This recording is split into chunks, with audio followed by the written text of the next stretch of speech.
There are many outspoken people on YouTube, and some of the most outspoken people generally have a bone to pick with somebody else in a conflict of wit and rhetoric.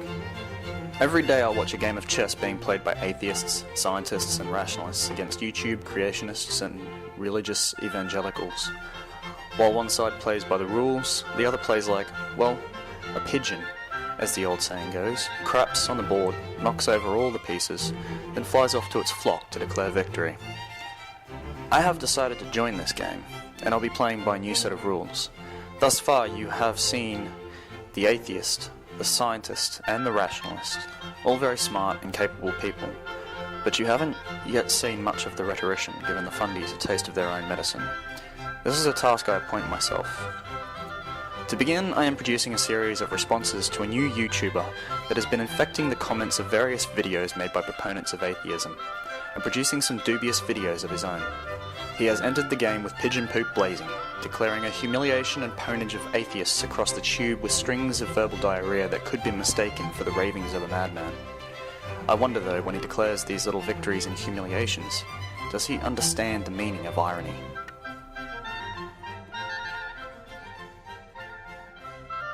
And so I'll be producing a series responding to a user by the name of loverofgodplus, who I'll refer to in the future as LGP, also known as Limited Gene Pool. He appears to be a newcomer to the raggedy edge creationist population inhabiting YouTube these days, and he seems to think he has something on us atheists. He has posted a small range of YouTube videos representing the so-called humiliation of high-profile atheists on his channel. So let's take a look at what that humiliation might be. I will be chopping his first video up into bite-sized elements so as to make as detailed a criticism as possible. We begin with two cherry-picked selections LGP has made of the God Delusion debate between John Lennox and Richard Dawkins. Let's take a look at what he thinks is Dawkins being humiliated, and then look at it in deeper context and include some footage that our limited gene pool has left out. When you say faith is rational and evidence-based, I mean, if that were true, it wouldn't need to be faith, would it? I mean, if there were evidence for it, why would you need to call it faith? You'd say just evidence. And when you said that faith in relativity, in Einstein's theory of relativity, is evidence-based, that of course it is. But the evidence is all important. I mean, Einstein's predictions fit in with observed fact and with a whole body of theory, whereas we only need to use the word faith when there isn't any evidence. No, not at all. I presume you've got faith in your wife. Is there any evidence for that? On Yes, which plenty. you base it? Yes. Plenty of evidence.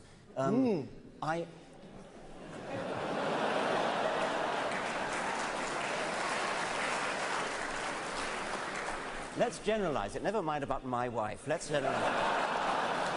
It's the same with mine, Richard. It's the same with mine. So just to review Dawkins' argument here and put it into simpler layman's terms for the simple-minded, perhaps those with a limited gene pool, what he's defining here is the difference between faith and knowledge.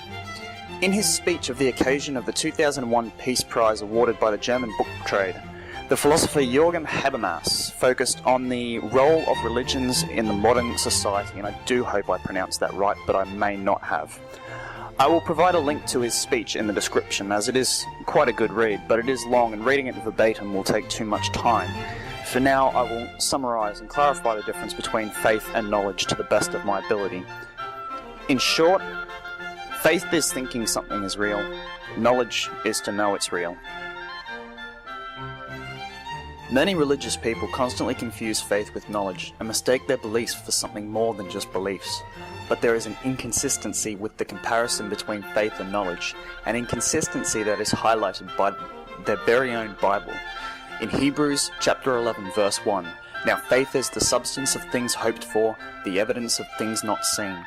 That is, faith substitutes for evidence to support belief, so the comparison to knowledge should actually be with belief. When knowledge relies on evidence, belief substitutes the evidence for faith. Dawkins is merely pointing this out. If you have evidence, real falsifiable evidence that can be used to construct a predictable model of something, then it is not faith that supports a belief, but evidence that supports knowledge. This is the inconsistency of Christians, which again is highlighted in their Bible, specifically Proverbs chapter 3 verse 5. Trust in the Lord with all your heart and lean not on your own understanding. I'll put a link in the description to my blog where I explain this little inconsistency in greater detail. So just to clarify Dawkins' argument for the limited gene pool out there, faith and knowledge are opposites. The more evidence you have, the less faith is involved. The more bizarre and unbelievable the claim, the greater the faith you need to believe it. The greatest faith on that view, then, would be the one farthest removed from reason or evidence. So where were we? Oh yes, Dawkins' opponent asking a very stupid question. Dawkins doesn't much like stupid questions, as we know, and he responds to it appropriately as far as I'm concerned. Let's see that response, shall we? The response which LGP cut out of his video.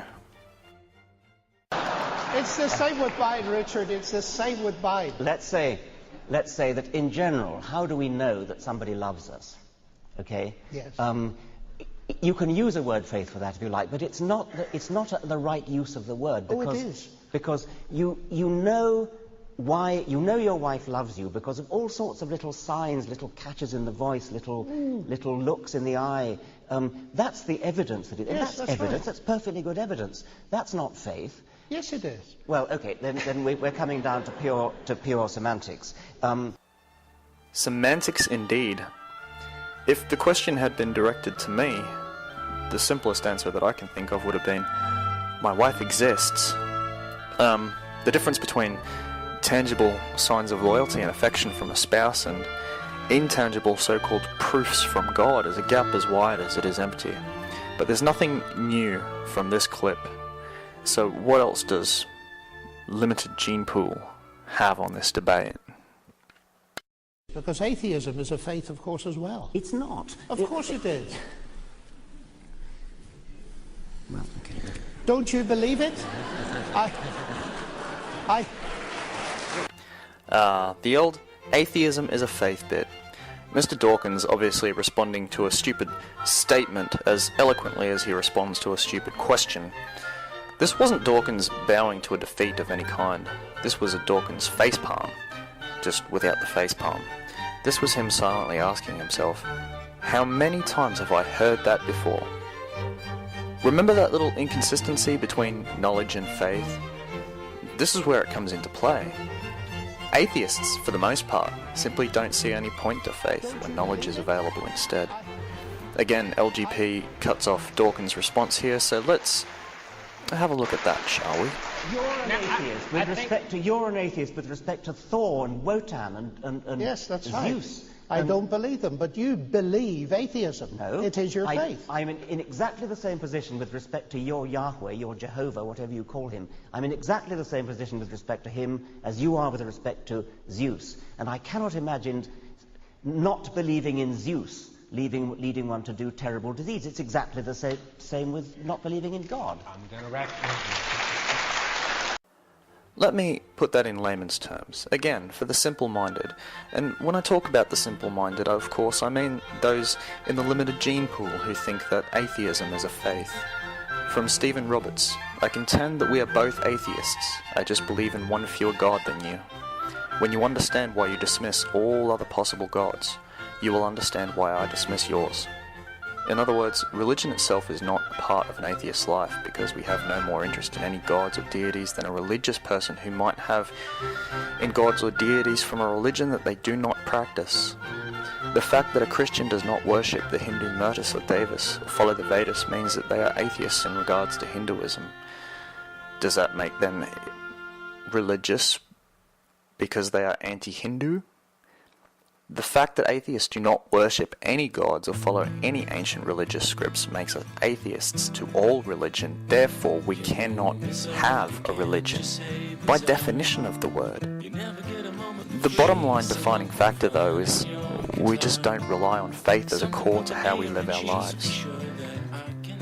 To call atheism a faith is an enormous stretch of the imagination, perhaps even a form of prescriptive retaliation, where the person making this claim knows atheists find it offensive and will react accordingly.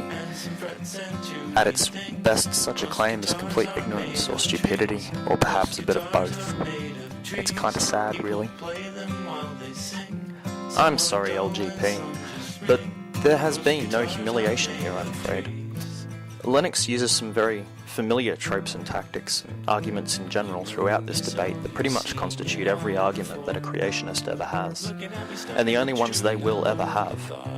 In fact, I understand now why Dawkins refuses debates with creationists these days, because each and every one of them will always be the same thing: a fundamentalist Christian failing the 9th commandment, "Thou shalt not bear false witness," and failing their own scripture, such as Psalm 3:5, and misunderstanding or misrepresenting evidence from a position of clever but disingenuous rhetorical claptrap that, if you actually pay attention to the words he used, means very little to someone who does not rely on faith as a substitute for evidence. So pay attention, creationists. You can threaten an atheist with a hell they do not believe in. You can call them all the worst names imaginable. You can stomp your feet into numbness and claim all the victories you like, but do you realize that as long as you are behaving like children, like LGP, all you are doing is giving people a reason to avoid your religion? If your intention is to save people and convince atheists that you're better people with better morals because of your supreme God, smearing your opponents and antagonizing your critics is doing more damage to your cause. Character assassinations are always a sign of weak character. Unless, of course, that is your intention, and LGP and others like him are actually the world's best atheist propagandists. Who knows? In this case, though, because I know there are people this stupid, I highly doubt he is working for the cause of freedom from religion. More to come soon.